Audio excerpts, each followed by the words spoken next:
Bharatiya Janata party Rajkot મહાનગરપાલિકામાં શાસનમાં છે અને ભ્રષ્ટાચારી શાસન ચાલી રહ્યું છે આ રાજકોટની જનતા પણ જાણે છે અને ગુજરાતની જનતા પણ જાણે છે, મીડિયાના લોકો પણ જાણે, ચોથી જાગીર પણ જાણે.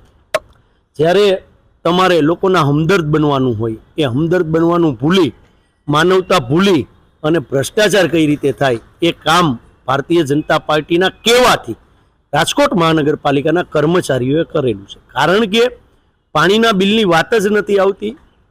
જ્યારે ડિમોલેશન કરતા હતા, જેમના મકાનો તૂટતા હતા, એ કર્મચારીઓને એના ઘરના ગોળાનું પાણી પાતા હતા. એ માનવતા કહેવાય કે એ લોકો મકાન તોડવા ગયા હતા, એક સાઈડ આંસુઓથી રડતા હતા, છતાં પણ એ પાણી પાતા હતા.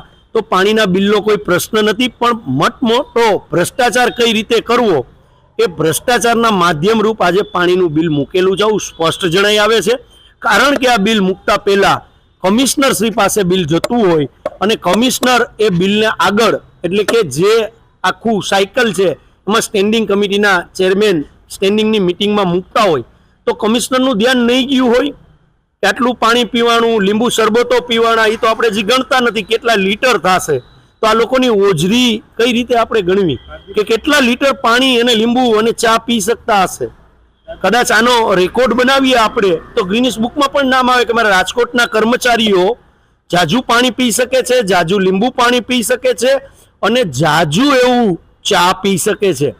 તો ગિનિસ બુકમાં કદાચ રેકોર્ડ થઈ જાય એટલું પી ગયા હશે જો આ બિલનું લીટરોમાં આપણે કન્વર્ટ કરીએ તો. આપને ખ્યાલ હશે કે જ્યારે ડિમોલેશન થયું ત્યારે પણ કોંગ્રેસ તાકાતથી આ ભારતીય જનતા પાર્ટીની સામે લડી હતી અને લોકોનો હમદર્દ બનીને લોકો સાથે ઊભી હતી.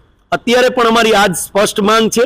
અમે કમિશનરશ્રીને જણાવવા માંગીએ છીએ કે આ બિલ જેમનું બનાવ્યું એમાં તમારા કોર્પોરેશનના કર્મચારીઓ કેટલા હતા, પોલીસ કર્મચારીઓ કેટલા હતા અને તમે કોન્ટ્રાક્ટ બેઝ જેસીબી, ટ્રેક્ટરો કે ડમ્પરો એ કેટલા હતા, એ લિસ્ટ અમને આપો, ચોથી જાગીરને આપો અને રાજકોટની જનતાને ખ્યાલ આવે કે કેટલા માણસો કામ કરી રહ્યા હતા અને કેટલું તમે બિલ મૂક્યું છે. દૂધ અને દૂધ ચોખ્ખે ચોખ્ખું તમને ખ્યાલ આવી જશે. તમે જે ચા 25 રૂપિયાની મંગાવતા હતા તો કેટલા લોકોએ ચા પીધી, ઠંડુ પીધા પછી તરત ચા પીધી, પછી માથે પાણી પીધું. કંઈક તો માણસની બોડી જે રીતે લઈ શકતી હોય ખોરાક કે પ્રવાહી, તો એની કંઈક લિમિટેશન તો હોય ને.